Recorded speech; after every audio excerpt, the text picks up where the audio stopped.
Hello students, कैसे हैं। तो आप देख रहे हैं ग्रैब मैथ और बहुपद के बाद दूसरा लेसन चल रहा था रैखिक समीकरण का। तो उसमें ये शायद आज आखिरी वीडियो हो और मैंने सारी वीडियोस इस लेसन से रिलेटेड जितने भी सवाल थे बड़े ही अच्छे तरीके से और बड़े ही बारीक तरीके से मैंने इसको 5 हिस्से में बांट के पढ़ाया है। तो इस और जो भी आपका एनसीईआरटी बुक से सवाल थे उसमें से लगभग मैंने सारे सवाल बता दिए। जो सवाल रह गए हैं वो हो सकता है कि अगले वीडियो को बनाकर मैं उसे पूरा कर दूं। तो पिछले में हम लोग वर्ड प्रॉब्लम चल रहे थे। वर्ड प्रॉब्लम में ये आज हम लोग वर्क पे क्वेश्चन करेंगे, कुछ क्वेश्चन और करेंगे। तो देखिए, वर्क पे क्वेश्चन करने का मतलब ये है कि देखिए दोनों क्वेश्चन एक जैसे हैं और इसी में का क्वेश्चन जब भी आए तो आपको एक ही तरीके से लगाना होता है। तो इसमें सबसे पहले ये जो सवाल लिखा है इसमें हम लिखेंगे कि माना एक आदमी है ना, या यहाँ पर आदमी लिखा है, मैं आदमी लिख रहा हूँ, यहाँ महिला आप लिख लीजिएगा। तो माना एक आदमी उस काम को, है ना, उस काम को x दिन में करता है।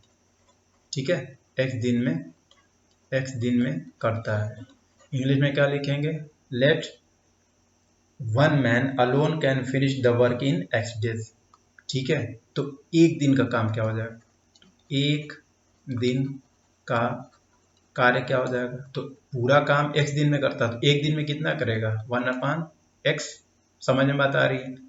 क्लियर हो गया? तो एक आदमी एक दिन अगर कोई काम x दिन में करता है तो वो एक दिन में कितना करेगा? जाहिर सी बात है उतना ही उसका हम हिस्सा कर देंगे, भाग दे देंगे। समझ में बात आ रही? मान लीजिए आप 10 दिन में 10 सामान बेचते हैं तो एक दिन में कितना बेचेंगे? 10 में 10 की भाग देना पड़ेगा। तो वही यहाँ पर किया है कि एक में x की क्या करेंगे? हम भाग देंगे। तो यहाँ कितना क्वेश्चन लिखा है? 4 आदमी ना। तो 4 आदमी का कार्य, 4 आदमी द्वारा किया गया कार्य क्या होगा? तो 4 आदमी उसी कार्य को कितने दिन में करेंगे?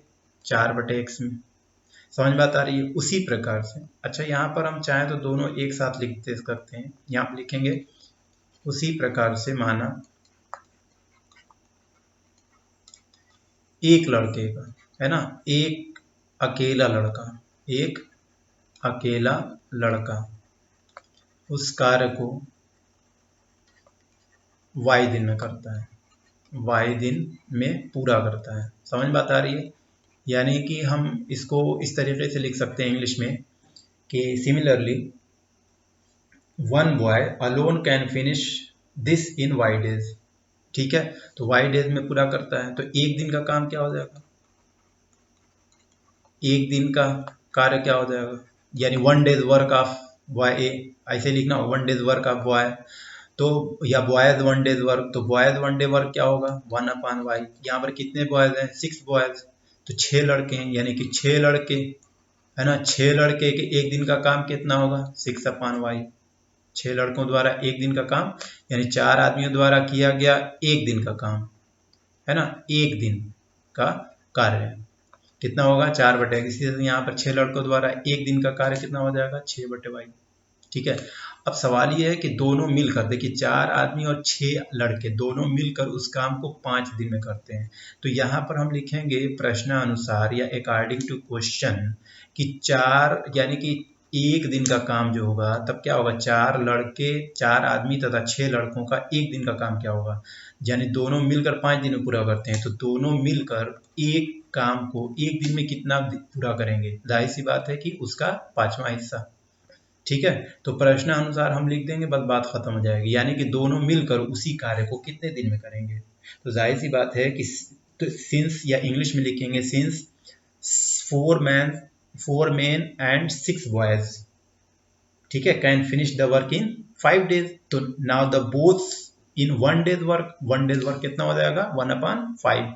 तो ये आपका हो जाएगा 1 नंबर समीकरण। अब यहाँ पर एंड ये लिखते हैं या सो लिखते हैं, इसी प्रकार से इंग्लिश में लिखेंगे सो या हिंदी में लिखेंगे इसी प्रकार से इंग्लिश में लिखेंगे सो या एंड, इसी प्रकार से। अब दोबारा नहीं लिखते हैं, अब दोबारा बस उसी चीज को आप रिपीट कर दीजिए। 3/x plus 4/y is equal to 1/7। बस ये करना होता है। समझ में बात आ रही है? तो अब आप क्या करेंगे, अब इन दोनों को सॉल्व करना है। सॉल्व करने का तरीका तो आप जानते ही होंगे कैसे सॉल्व किया जाता है। मैं सॉल्व कर देता हूँ, लेकिन ये सब चीज़ें अब आपको सॉल्व करनी चाहिए। तो देखिए ये आप 1/x और 1/y को चाहें तो कुछ भी लिख सकते हैं, पी क्यू आर, कुछ भी ABCD कुछ भी मान लीजिए। और नहीं तो अगर बराबर हो रहा है तो डायरेक्ट अगर आप काट सकते हैं तो डायरेक्ट काट लीजिए, कोई प्रॉब्लम नहीं है। ये तो आपके ऊपर तय करता है कि आप क्या करते हैं। चलिए हम लिख लेते हैं 4/x + 6/y बराबर 1/5 और 3/x + 4/y = 1/7। ठीक है। तो देखिए अगर हम ऊपर वाले में 3 का, नीचे वाले में 4 का गुणा कर दें तो ये बराबर हो जाएगा कि नहीं हो जाएगा। तो बस ऊपर वाले में 3 का कर दीजिए और नीचे वाले में 4 का। तो देखिए ऊपर वाले में 3 का करेंगे कितना हो जाएगा, 3 चौको 12/x धन 3 छके 18/y बराबर 3/5। ठीक है। और नीचे वाले में करिए 4 का, तो नीचे वाले में 4 का करेंगे कितना हो जाएगा, 4 3 12/x धन 4 चौको 16/y बराबर 4 एकम में 4/7। ठीक है। ये हो गया माइनस, ये माइनस, ये माइनस, तो ये कैंसिल हो गया। 18 में से 16 गया कितना बचा, 2/y बचा। और यहाँ पर 3/5 और 4/7 है, तो यहाँ लिख लीजिए 3/5 - 4/7। तो देखो इन दोनों का एलसीएम कितना हो जाएगा, 35, 5 7 7 3 21, 7 5 35, 5 को 20, यानी 1/35 बच रहा है। तो यहाँ कितना लिखेंगे, 1/35। ठीक है।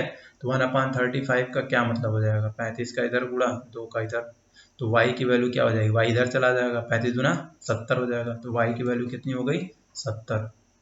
ठीक है। तो y की वैल्यू कितनी हो गई, 70 हो गई। तो x की वैल्यू फाइंड करना है, तो x का मान निकाल लीजिए, किसी भी समीकरण में रख लीजिए। समीकरण 3 में रख लीजिए, ये समीकरण 1 है ना, ये समीकरण 1 है और ये समीकरण 2 है। समीकरण 1 में रख लीजिए y का मान, या समीकरण 2 में रखना चाहें, जिसमें चाहे रख लीजिए, यानी 4/x + 6/70 बराबर 1/5। तो 4/x = 1/5 - 6/70। तो यहाँ एलसीएम हो जाएगा, 14 × 5 = 70 होता है, 14 कम में 14 - 6, तो ये हो जाएगा x/6 = 14 में से 6 गया 8, 8/70। तो देखो ये है कितना x, अरे यार उल्टा लिख दिया क्या मैंने, यहाँ 4/6 ना लिखना चाहिए, मैं भी उल्टा लिख देता हूँ। यहाँ पर तो कितना आया देखो, यहाँ 4/6 लिखना चाहिए ना, 4/x, सॉरी 4/x। यहाँ कितना, 14 में से 6 गया 8। तो अब क्या होगा, यहाँ से 4 का गुणा हो जाएगा, 4 दूनी 8, 2 2/70, यानी x बराबर 2/70। तो ये 1/x ना, यहाँ 1/x, तो 1/x का मतलब क्या हो जाएगा कि x की वैल्यू क्या हो जाएगी, x बराबर क्या हो जाएगा, यहाँ 70 यहाँ 2, यानी कि 70/2 हो जाएगा। यानी कितना, यानी ये भी उलट दो, इसको भी उलट दो, 35। तो ये आपका आ गया कि 35 दिन में एक आदमी क्या करता है। तो क्या मतलब हुआ, x यानी कि एक आदमी उस काम को कितने दिन में करेगा, 35 दिन में, और एक लड़का उस काम कितने दिन में करेगा, 70 दिन में करेगा। तो इस तरीके से आपका ये देखिए मैंने एक सवाल लगा दिया है, बहुत आसान है। मैं दूसरा वाला भी आपको समझा देता हूँ और ये आप खुद से लगा लीजिएगा, मैं आपको समझा देता हूँ। पहले देखिए इसमें बस वही करेंगे, यहाँ पर लिख लेंगे late one woman can alone finish this work in x days and one man in y days। ठीक है। now 1 day work, तो एक दिन का काम कितना हो जाएगा, 2/x, ये हो जाएगा 5/x। दोनों मिलकर यानी both can do this job in 1 day, तो कितना हो जाएगा 2/x + y/y = 1/4। ठीक है। इसी तरीके से यहाँ हो जाएगा 3/x + 6/y = 1/3। बात समझ में आ रही, हिंदी में भी आप वैसे लिखिएगा। माना एक महिला उस काम को x दिन में तथा एक पुरुष उस काम को y दिन में करते हैं, दोनों मिलकर, तो दोनों का एक एक दिन का काम हो जाएगा 1/x 1/y। मैंने इसको अलग अलग लिख दिया है, आप चाहें तो एक साथ लिख सकते हैं। तो दोनों का एक दिन का काम क्या हो जाएगा, 2/x धन 5/y बराबर 1/4। ठीक है, बात समझ में आ रही है। तो इस तरीके से हिंदी, इंग्लिश वाले हिंदी में कन्वर्ट कर लीजिएगा। क्लियर। चलिए नेक्स्ट क्वेश्चन देखते हैं। अब देखिए नेक्स्ट क्वेश्चन यहाँ पर ये है कि यहाँ पर लिखा हुआ है कि एक स्विमिंग पूल है। ठीक है, और उसको 2 पाइप जो है पानी से भर रहे हैं और दोनों मिलकर 12 घंटे में पानी से एक पूल को भर दे रहे हैं, यानी स्विमिंग पूल को 2 पाइप 12 घंटे में भर दे रहे हैं। अब कह रहा है कि एक मोटा पाइप है, मोटा मतलब बोले तो उसका व्यास यानी डायमीटर थोड़ा सा चौड़ा है, जैसे ट्यूबवेल वाला होता है और एक घर का होता है पतला सा और ट्यूबवेल वाला चौड़ा होता है। तो वही कह रहा है कि अगर जो बड़े व्यास वाला है, बड़े डायमीटर वाला जो है, अगर 4 घंटे में भरता हो और छोटे डायमीटर वाला 9 घंटे में भरता हो अकेले अकेले, तो वो लोग सिर्फ आधा पुल यानी कि सिर्फ आधा भर पाते हैं। यानी अगर हम बड़े वाले को 4 घंटा चला दें, ठीक है, और छोटे वाले को 9 घंटा चला दें, तो वो सिर्फ आधा भर पाते हैं। लेकिन दोनों मिला के अगर हम 12 घंटा चलाते हैं तो वो पूरा भर देते हैं। तो बताओ कि कितना, अगर हम एक एक पाइप को लगाएं, मतलब हम बड़े वाले को सिर्फ छोड़ दें कितने घंटे में भरेगा, सिर्फ छोटे वाले को छोड़ दें कितने घंटे में भरेगा। तो समझ रहे हैं। तो यहाँ पर हम क्या लिखेंगे, यहाँ पर सॉल्यूशन में लिखेंगे, हम हिंदी में लिख रहे हैं कि माना बड़े बड़े व्यास वाला पाइप, बड़े व्यास वाला पाइप, आप लिख लीजिएगा let the bigger diameter of the pipe fill the swimming pool in X hours. ठीक है, माना बड़े व्यास वाला पाइप उस स्विमिंग पूल को एक्स घंटे में भर देता है। कितने घंटे में भरता है? एक्स घंटे में। ठीक है, तथा एंड द स्मॉलर डायमीटर, और तथा छोटे व्यास वाला अकेले उसको एक्स वाई घंटे में भरता है। समझ रहे हैं, एक एक्स घंटे में भरता है और दूसरा वाई घंटे में भरता है। तो दोनों के एक एक घंटे का, तो दोनों एक घंटे में कितना हिस्सा भरेंगे? मतलब चलिए इसको अलग अलग लिखते हैं, मान लीजिए अलग अलग लिखते हैं। ठीक है, यहाँ पर इसको क्या कर देते हैं, अलग कर देते हैं। आप जैसे चाहे वैसे लिख सकते हैं, कोई प्रॉब्लम नहीं है। माना वो बड़े व्यास वाला जो है एक्स घंटे में भर देता है, तो जब बड़े व्यास वाला एक्स घंटे में भरेगा तो बताओ कि एक घंटे में कितना भरेगा, उसका 1/x पार्ट। तो एक घंटे में भरा हुआ पानी कितना? 1/x हिस्सा। समझ बात आ रही है भाई? देखो समझे नहीं, बड़े व्यास वाला अगर x घंटे में पूरा भर देगा तो ये बताओ एक घंटे में कितना भरेगा? 1/x लेगा ना, 1/x हिस्सा भर पाएगा वो खाली।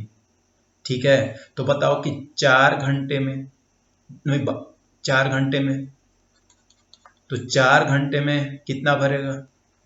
सोचो, 1 घंटे में 1/x, तो 4 घंटे में 4/x। समझ में बात आ रही है? फिर यहाँ लिखेंगे उसी प्रकार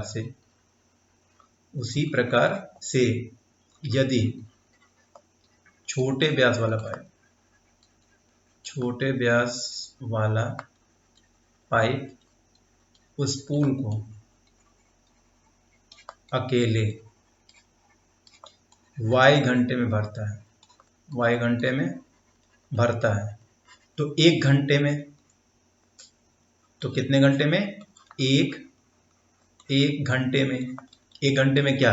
1/y। अब यहाँ पर कितना लिखा है? 9 घंटा ना, तो 9 घंटे में कितना भरेगा? 9/y part. समझ में बात आ रही है? अब दोनों मिलकर 9/y हिस्सा, मतलब 9/y हिस्सा क्या करेंगे? भर देंगे सब, दोनों मिलकर। जैसे मान अकेले दोनों मिलकर नहीं, सॉरी अकेले, तो अकेले 1/x पार्ट भरता है एक घंटे में, तो 4 घंटे में 4/x भरेगा। इसी तरीके से अकेले वो 1 घंटे में 1/y हिस्सा भरता, तो 9 घंटे में कितना बढ़ेगा? 9/y हिस्सा। अच्छा, इंग्लिश में अगर आप लिखना चाहें तो इसको आप लिख सकते हैं, क्या लिखेंगे? Let the time taken by the pipe of larger diameter, है ना, x hours now in one and the smaller diameter y hours. तो now take is bigger diameter in 1 hour 1/x part, in 4 hours 4/x part. Similarly the smaller pipe takes 1 hour to the fill the part 1 upon y. Now in the 9 hour 9 upon y part, ठीक है, then both दोनों मिलकर अगर उसको भरते हैं तो कितने घंटे में भरते हैं, कितने घंटे में नहीं भरते हैं, कितना हिस्सा भर पाते हैं, सिर्फ आधा हिस्सा, कितना 1/2 पार्ट्स, है ना, कितना भर पाते हैं, ओनली हाफ। हाफ का मतलब क्या होता है, 1/2। तो दोनों मिलकर कितना, x अरे 4/x और धन कितना 9/y, दोनों मिलकर सिर्फ आधा हिस्सा भर पाते हैं। कितना हिस्सा भर पाते हैं, सिर्फ आधा हिस्सा। सिर्फ कितना भर पाते हैं, आधा हिस्सा। तो यहाँ कितना लिखेंगे 1/2, ठीक है। तो ये हो गया आपका एक समीकरण। अच्छा, पहले सवाल में शुरू में ये दिया है कि it can take 12 hours to fill a swimming pool using 2 pipe, यानी कि अगर हम दोनों पाइप को एक साथ चालू करते हैं तो वो 12 घंटे में पूरे मतलब पूल को 12 घंटे में भर देते हैं अगर एक साथ चालू करें। तो हम यहाँ लिख लेंगे कि दोनों पाइप को एक साथ 12 घंटे लगते हैं भरने में, ठीक है। तो 12 घंटे में अकेले अकेले कितने भरेंगे, तो यहाँ पर बस कुछ नहीं लिख लेंगे और या आल्सो लिख लीजिए इंग्लिश में, या सो इसी प्रकार से, या आल्सो लिख लीजिए इसी प्रकार से, है ना, या सिमिलरली कुछ मत लिखिए, अकॉर्डिंग टू क्वेश्चन लिख लीजिए। और लिखने के बाद से 12/x, एक भर रहा है 12 घंटे में, दूसरा भी 12 घंटे में, दोनों मिल के 12 घंटा चल रहा है। तो जब दोनों मिलकर पूरा 12 घंटा चल रहे हैं तो वो पूरे को भर दे रहे हैं, यानी पूरा हिस्सा भर दे रहे हैं। समझ में बात आ रही, अकेले चल रहे थे तो 4 घंटा चला तो x पार्ट भरा, 9 आवर चला तो y पार्ट भरा। लेकिन यहाँ कह रहा है कि वो 12 घंटा चला, दोनों 12 घंटे मिलकर चलते हैं, ठीक है। तो यहाँ पर हमको कुछ नहीं लिखना होता है, बस यहाँ पर एंड लिखकर छोड़ देंगे, या उसी प्रकार से सिमिलरली आल्सो जैसा चाहें आप लिखकर छोड़ दें, कोई परेशानी नहीं है। सवाल कहीं से गलत नहीं होने वाला है। सवाल ये है कि आप कैसे समझा सकते हैं या कैसे लिख सकते हैं। लिखने का अपना अपना तरीका होता है बच्चों। किताब में आप देखेंगे तो क्या नाम है, उसको शॉर्टकट के भी लिखा हो रहा है, अलग अलग भी लिखा हुआ है। तो आप जैसे चाहें वैसे लिखिए, बस आपको ये समझाना है या कॉपी पे कि एक घंटे कि किस प्रकार से सवाल को हल करना। बहरहाल आइए यहाँ पर देखते हैं। तो यहाँ पर क्या है, अब यहाँ पर आपको हल करना है और हल करने का तरीका आप अपना सकते हैं। कैसे अपना सकते हैं, आपको दोनों को एक के नीचे एक लिखना पड़ेगा। तो दोनों को एक के नीचे एक लिख लीजिए और सवाल लगा लीजिए। 4/x धन 9/y बराबर 1/2।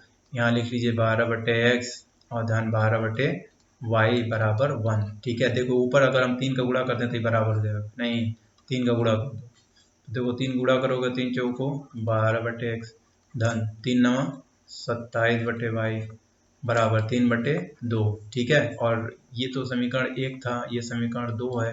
समीकरण 1 में 3 का किए हो तो उसको समीकरण 2 के नीचे समीकरण ऐसे लिख दो, ऊपर वाले को उतारो 12/y बराबर 1। अब देखो ये क्या हो गया, ये घट गया, ये खत्म हो गया। 27 में से 22, यहाँ 27 में से 12 निकाला, कितना बचा, हाँ 27 12 निकाला 15 बचा ना, 15/y बराबर 3/2 में से, यानी 1.5 में से 1 घटा दो, कितना बचा, आधा बचा ना, कितना बचा, आधा। तो y की वैल्यू कितनी हो गई, 30।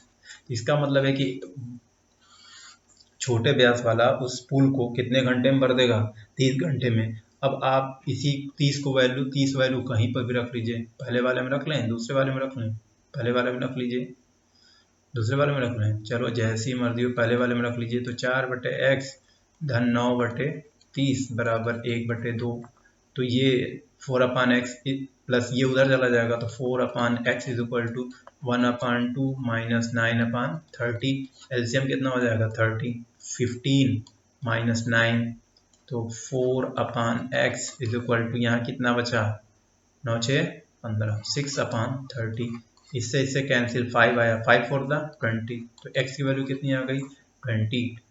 इस तरीके से एक भर देगा कितने घंटे में, बड़ा जो स्मॉलर डायमीटर वाला है वो 30 आवर्स में, और जो बिगर डायमीटर वाला है वो कितने आवर्स में भर देगा, 20 घंटे में भर देगा। समझ में आता रही। तो ये देखो कितना आसान सा सवाल है, कुछ करना नहीं होता भाई, सवाल तो लगाना ही है, लेकिन इसमें सिर्फ 1 घंटे का टाइम से कोई भी रिलेटेड सवाल रहेगा वो 1 घंटे का ही देखकर लगाया जाता है।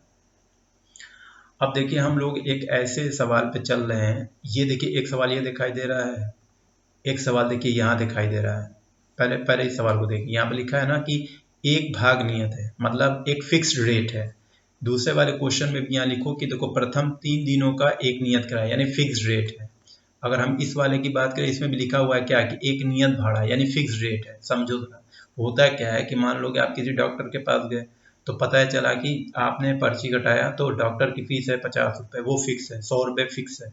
अब आपको चाहे वो दवा दे ना दे वो अलग कहानी, उसने देखा आपको और कहा कि नहीं आप ठीक है आप जाइए, तो 100 रुपया तो उसका फिक्स हो गया, ठीक है। लेकिन अब किसी टीवी वाले के यहाँ गए टीवी बनवाने, तो उसने कहा भाई हम 50 रुपये तो लेंगे, 200 रुपये लेंगे खुलवाई का, बाकी अगर सही हुआ नहीं सही हुआ उसका अलग चार्ज है। तो सेम चीज़ यहाँ पर भी है, सेम चीज़। अब तीनों सवाल को एक जैसे ही लगाना है। यहाँ पर आपको फिक्स रेट दिया हुआ है, मासिक व्यय का एक भाग नियत है, और शेष यानी कि बाकी चीज इस बात पर डिपेंड करता है कि एक छात्र ने कितना दिन खाना खाया। ठीक है, बात समझ में आ रही? तो एक तो हो गया आपका फिक्स रेट कि मान लिया फिक्स रेट x रुपीज है, और 20 दिन जब खाना खाएंगे तो खाना भी तो किसी रुपये के हिसाब से खाएंगे ना। तो यहाँ पर कुछ नहीं, सवाल में बस वही लिख देते हैं, let the fix rate of rental be x rupees, या यहाँ पर लिख लेंगे हिंदी में माना नियत मासिक व्यय x रुपीज है। कितना है? x रुपीज है। नियत मासिक व्यय x रुपीज है, तथा भोजन का एक दिन का y रुपीज है, तथा भोजन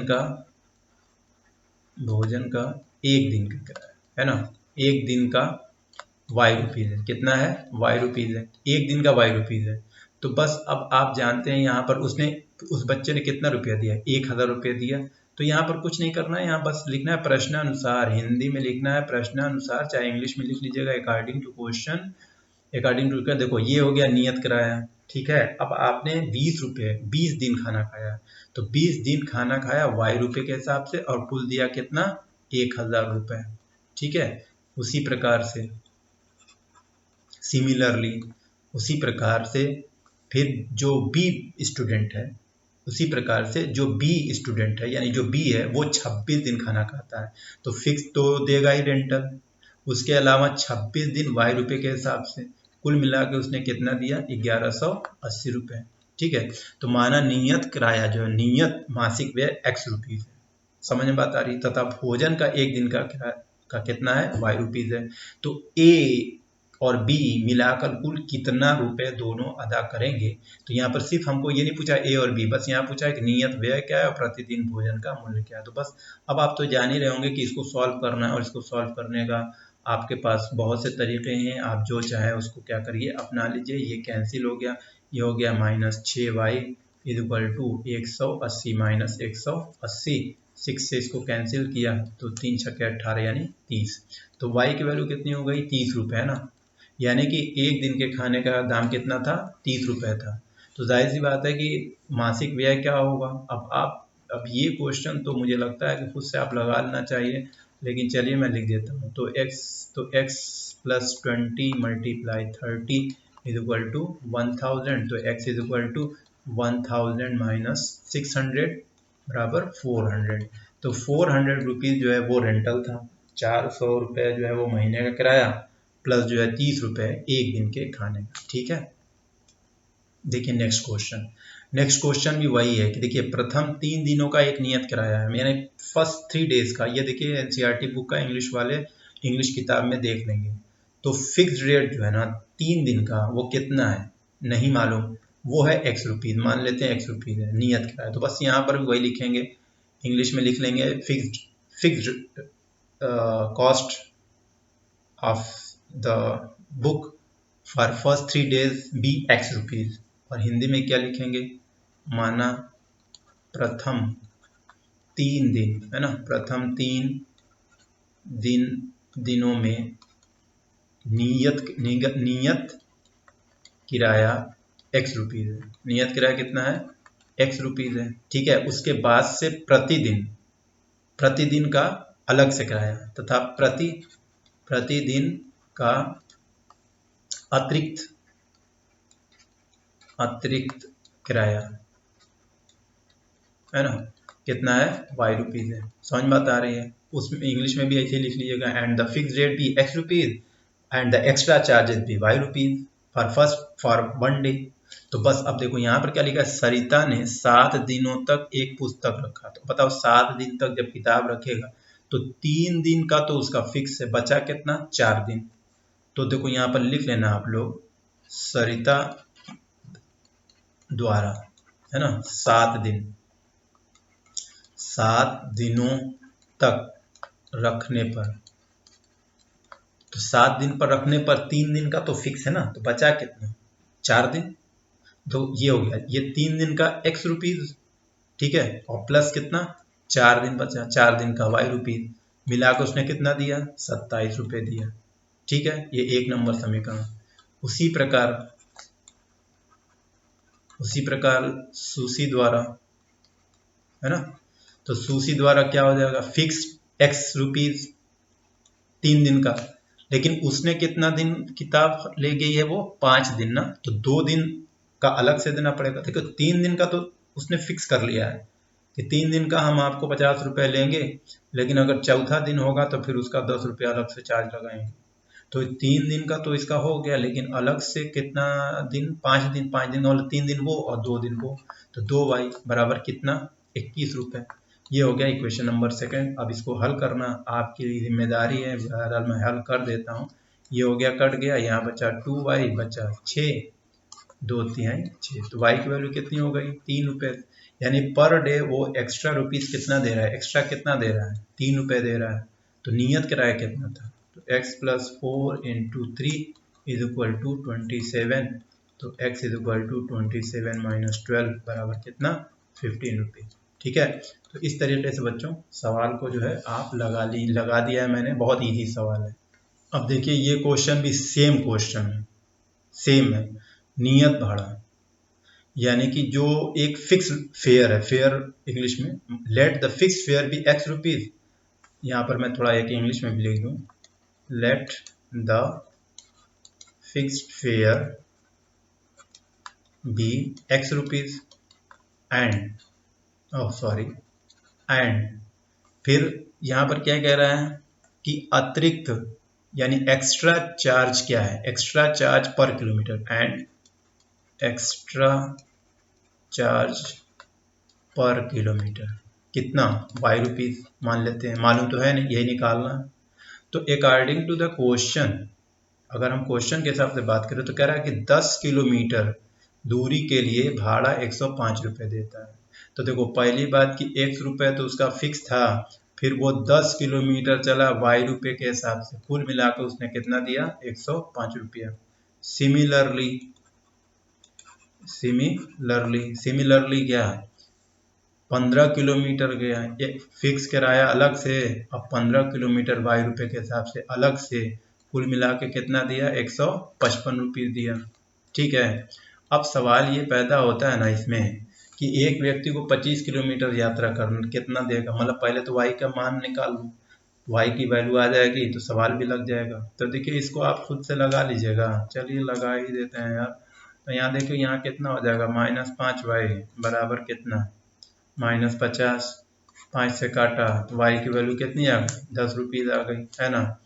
अब 10 रुपीज़ आ गई तो पहले वाले में रख दें, तो x + 10 × 10 बराबर 105, तो x बराबर 105 - 100 यानी कि 5, तो x की वैल्यू कितनी हो गई, 5 रुपीज़ हो गई। फिक्स्ड रेट ये हो गया। अब कह रहा है कि एक व्यक्ति 25 किलोमीटर जाना है, तो 25 किलोमीटर जाना है तो कितना वो भाड़ा देगा बताओ। तो द अमाउंट या द कास्ट जो लिख लीजिए, द फेयर लिख लो। द फेयर क्या हो जाएगा, 25 किलोमीटर ना, तो पहले फिक्स क्या है, फिक्स है 5 रुपये, और 25 किलोमीटर है कितने रुपए के हिसाब से, 10 रुपये के हिसाब से, तो 25 दाम में 250, 5 कितना हो गया, 255 रुपीज़। ठीक है, तो वो कितना रुपया देगा, 255 रुपये देगा। क्लियर। तो इस तरीके से ये लेसन का ये जितना भी क्वेश्चन बचा है बहुत आसान सवाल है। अब देखिए इस क्वेश्चन में हम इस लेसन में एक सवाल और भी है आपका कि यहाँ पर ये कहा गया है कि एक क्लास है और बच्चे हैं, जाहिर सी बात है आप लोग स्कूल में पढ़ते हैं तो आप लोग स्कूल में बच्चे होंगे, वो लाइन में यानी रॉ में खड़े होते होंगे, ठीक है, कभी कम कभी ज़्यादा। तो यहाँ पर ये है कि अगर हर तो मान लेते हैं यहाँ पे है माना पंक्तियों की संख्या, number of students in one row, बस ऐसे लिखेंगे number of students in one row. माना एक पंक्ति में विद्यार्थियों की संख्या x है, कितनी है? x है, तथा कुल y पंक्तियां हैं, तथा कुल पंक्तियों की संख्या y है। ठीक है, कुल पंक्तियों की संख्या कितनी है? y है। तो ये बताओ टोटल स्टूडेंट्स कितने हो जाएंगे? नंबर ऑफ टोटल स्टूडेंट्स क्या हो जाएगा? यानी कुल विद्यार्थी कितने हो जाएंगे? बताओ जरा। तो कुल विद्यार्थी हो जाएंगे x इंटू वाई। समझ में बात आ रही? मान लो 10 लाइन लगी, हर में 10 बच्चे हैं, तो 10 में 100 बच्चे। समझ में बात आ रही है? अब कह रहा है कि तीन यदि हर पंक्ति में 3 विद्यार्थी, अब बताओ कि अगर हम 10 के बजाय 13 स्टूडेंट लगाने लगे तो ये बताओ कि एक तो जरूरत ही नहीं पड़ेगी। अब हर में अगर 13 बच्चे हो जाएंगे तो इसका मतलब है कि एक लाइन की अब जरूरत ही नहीं पड़ेगी, अब 9 ही लाइन में काम चल जाएगा। समझ में बात आ रही है? फिर अगर हम 3 बच्चे घटा दें, हर में 7 बच्चे कर दें, तो इसका मतलब है कि लाइन बढ़ानी पड़ेगी। तो बस यही कह रहा है। क्लियर? समझ में बात आ गई? कह रहा है कि अगर हर पंक्ति में 3 विद्यार्थी अलग कर दें तो 3 विद्यार्थी ज़्यादा कर दें तो एक पंक्ति कम हो जाती है, तो 3 विद्यार्थी ज़्यादा कर दीजिए। जैसे मान लो कि x विद्यार्थी थे, अभी हम कितना विद्यार्थी, मान लो 10 थे पहले, अब 13 कर दे रहे हैं। जब 13 करेंगे तो पहले हमारा 10 लाइन लगती थी, अब 9 लाइन लगेगी, यानी एक लाइन कम ही लगेगी। तब भी तो संख्या ठीक है, यहाँ पर गिनती में 1-2 इधर उधर हो रहा है, लेकिन हम बता रहे हैं आपको। तो ये कुल ही बच्चे तो हुए भाई, बच्चे कहाँ से घटे बढ़ेंगे? उन्हीं को ना इधर उधर किया जा रहा है, तुम इधर निकलो, तुम उधर जाओ, तुम इस लाइन से निकलो, उस लाइन में लगो। समझ में आता रही? तो ये कंडीशन यहाँ पर है। तो बस इसी कंडीशन को हम लोग क्या करेंगे, यहाँ पर लिख लेंगे। यहाँ लिख लेंगे अकॉर्डिंग टू क्वेश्चन या प्रश्नानुसार कुल विद्यार्थी, यानी कि अगर हम 3 विद्यार्थी बढ़ाते हैं तो पंक्ति एक क्या हो जाती है? कम हो जाती है। एक तो ये हो गया। समझ में बात आ रही है? अब ये हो गया समीकरण 1। तथा और क्या, यदि हम विद्यार्थी कम करते हैं, कितने? 3 कम कर दें तो पंक्ति बढ़ जाती है, 2 रो बढ़ जाता है। समझ में बात आ रही है? क्लियर हो गया? अब सवाल को कैसे लगाना है ये तो थोड़ा सा आप जान ही गए होंगे, बहरहाल मैं जल्दी लगा देता हूँ।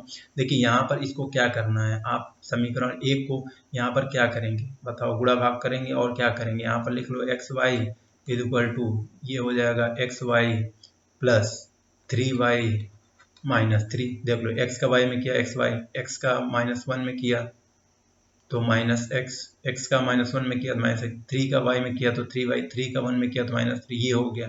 अब ये xy से xy क्या हो गया? कैंसिल। तो यहाँ पर बचा क्या? 0। यहाँ क्या बचा भाई? xy इधर ले घटा दो, 0 हो गया। यानी 3y, यानी और 3 को भी इधर ले जाओ तो क्या हो जाएगा? 3y - x बराबर, यहाँ पर क्या हो जाएगा?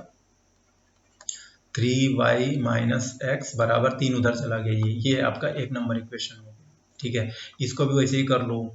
एक्स वाई बराबर क्या हो जाएगा? एक्स वाई बराबर, देखो x का y में किया तो एक्स वाई, x का 2 में किया तो 2x, 3 का किया तो 3y और 3 का किया तो 6। x घट गया, ये 6 उधर चला गया, तो यानी कि 2x - 3y की वैल्यू 6। ये हो गया समीकरण नंबर 2। दोनों को रख के लगा लो। 3y, तो इसको हम -x पहले कर देते हैं, -x प्लस 3y बराबर 3 और 2x - 3y बराबर 6। ये घट गया, यहाँ बचा x और 9, तो x की वैल्यू कितनी होगी? 9 होगी। ठीक है, तो कुल कितने स्टूडेंट्स थे? स्टूडेंट्स नहीं, एक लाइन में कितने स्टूडेंट्स थे? 9। तो कुल स्टूडेंट्स कितने थे? तो पहले वाले समीकरण में हम मान रख दे रहे हैं। ठीक है, तो -9 और plus 3y is equal to 3 इधर चला गया, तो 3y की वैल्यू 3 + 9, तो y की वैल्यू 12/3 यानी कि 4। तो 4 पंक्ति थी, 36, 9 बच्चे थे, कुल बच्चे कितने हो गए? 36। क्लियर? कुल कितने बच्चे थे? 36 बच्चे थे, 9 चौको 36, 36 स्टूडेंट्स थे। क्लियर? आप खुद लगा लीजिएगा 36 स्टूडेंट्स। तो उम्मीद है कि सवाल समझ में आया होगा। अब देखिए यहाँ एक क्वेश्चन और है, इस क्वेश्चन को भी लगा देते हैं। टाइम ज़्यादा हो जाएगा तो हम 2-3 क्वेश्चन और सवाल जो है अब नेक्स्ट वीडियो के लिए छोड़ देंगे। जो बचे कुचे सवाल हैं बच्चों। ठीक है, तो जितने भी सवाल अब बच रहे हैं उनको हम जो है आपको अगले वीडियो में बता देंगे। ये वाला सोच रहे हैं कि आपको एक बता ही दें। चलिए एक सवाल देख ही लीजिए। इस क्वेश्चन में क्या दिया हुआ है कि यश है, एक टेस्ट में उसने 40 नंबर लिए, 40 नंबर पाता है। अच्छा, पिछला जो सवाल है सेम वही क्वेश्चन यहाँ पर भी है। सही सवाल पर 3 नंबर मिलते हैं, लेकिन अगर एक सवाल गलत कर देता है तो 1 नंबर कर देता है। ठीक है, बात समझ में आ रही है। तो अब मसला ये है कि उसने कितने सवाल सही किए मालूम तो है नहीं। मान लेते हैं एक सवाल सही किए और एक सवाल पर 3-3 नंबर हर सवाल पर मिला। ठीक है, लेकिन उसने मान लिया कि वाई सवाल गलत किए और उस पर 1-1 नंबर कट गया, कुल मिलाकर उसने 40 नंबर पा लिए। तो सवाल तो मुझे लग रहा है कि आपको समझ में आ ही गया होगा। तो बस यहाँ पर इंग्लिश में लिखें या हिंदी में लिखें। इंग्लिश वाले तो इंग्लिश में ट्रांसलेट कर सकते हैं बच्चे, इसीलिए मैं इंग्लिश में बता रहा हूँ, आप ट्रांसलेट कर लीजिएगा। आप लिख लीजिएगा कि यहाँ पर क्या लिखा है, क्वेश्चन में क्या पूछा गया, टेस्ट में कितने प्रश्न थे, तो वो तो बाद में निकल जाएगा। सवाल में ये है कि प्रत्येक सही उत्तर के लिए ना 3 अंक है। तो मान लिया कि कुल प्रश्नों की संख्या x है, कुल सही प्रश्नों की संख्या x तथा कुल गलत प्रश्नों की संख्या y है ना। माना कुल सही प्रश्नों की संख्या x है, यानी let the number of right answer is x या be x and the wrong answer be y। ठीक है, और गलत प्रश्नों की संख्या y है। ठीक है, तो अब y गलत है, एक सही है, तो प्रश्न के अनुसार प्रश्न के अनुसार पहले कंडीशन के हिसाब से क्या हुआ, 40 तो टोटल नंबर पा रहा है ना। 3 देखिए x क्वेश्चन सही कर रहा है 3 नंबर के हिसाब से, कुछ तो नंबर मिला होगा। अब उसमें हम क्या करेंगे, घटा देंगे। कितना, y क्वेश्चन उसने गलत किया 1 नंबर के हिसाब से, तो यहाँ पर हम इसको क्या करेंगे, घटा देंगे। उसी तरीके से सिमिलरली या उसी प्रकार से या एंड और लिख लेते हैं, उसी प्रकार से अब क्या यहाँ पर कर रहा है, यदि उसे सही उत्तर पर 4 अंक मिले, यानी कि 4 अंक मिल रहे सही उत्तर पे और 2 अंक गलत उत्तर पे कट जा रहे हैं, 2 अंक कट जा रहे हैं, तो अब उसे कुल मिला के 50 नंबर मिल जाता है। अब कितना मिल जाता है, 50। तो ये हो गया 1 नंबर, ये हो गया 2 नंबर। आप इसको क्या करें, हल कर दें। तो देखिए ऊपर 2 का अगर हम मल्टीप्लाई कर दें तो ये दोनों आपस में क्या हो जाएंगे, बराबर हो जाएंगे। तो पूरा कर दो, 2 तिहाई 6x माइनस 2y बराबर 40 दूना 80 और 4x माइनस 2y बराबर 50। ठीक है, ये हो गया माइनस, ये प्लस, ये माइनस, ये कैंसिल, सॉरी बच्चों, सॉरी। ये कितना, यहाँ पर कितना बचा, 2x बचा, 2x बराबर कितना, 30 है ना। तो ये काट दो, कैंसिल कर दो, तो x की वैल्यू कितनी हो गई, 15।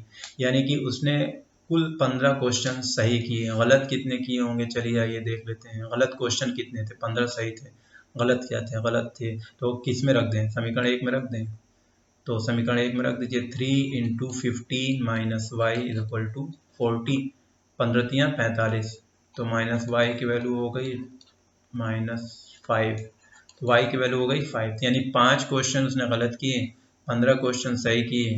कुल कितने क्वेश्चन थे बताओ, कुल प्रश्नों की संख्या कितनी थी, 15 प्लस 5 बराबर कितनी, 20 प्रश्न थे। अब देखो 20 तिहाई 60, ठीक है, और 20 गलत हो गए 1-1 नंबर के, तो 40 हुआ कि नहीं हुआ। ऐसे 20 चौको 80, ठीक है, 20 चौको 80, तो नहीं सॉरी सही क्वेश्चन कितने, 15 चौको 60 और 2 नंबर गलत हो रहा है ना। कितना क्वेश्चन गलत किया, 5 दूनी 10, 60 में से 10 गया 50। क्लियर। तो इस तरीके से जो है ये लेसन ये सब सवाल बहुत आसान होते हैं। जो कठिन सवाल होता है वो समय पर आधारित होता है, जिसमें एरोप्लेन हो, रेल हो, चाहे मैंने जो पिछले 2 वीडियोज़ में पढ़ाए हैं उसमें थोड़े से टेढ़े मेढ़े क्वेश्चन थे, बाकी ये सब क्वेश्चन बच्चों बहुत आसान होता है। तो मिलते हैं अगली वीडियो में जितने भी बचे हुए प्रश्न हैं उनके साथ, उसके बाद से ये लेसन पूरी तरह से हो जाएगा समाप्त। पढ़ाई करते रहिए, खुश रहिए और वीडियो को जितना हो सके फैलाइए, लोगों को बताइए। ठीक है बच्चों, गुड बाय।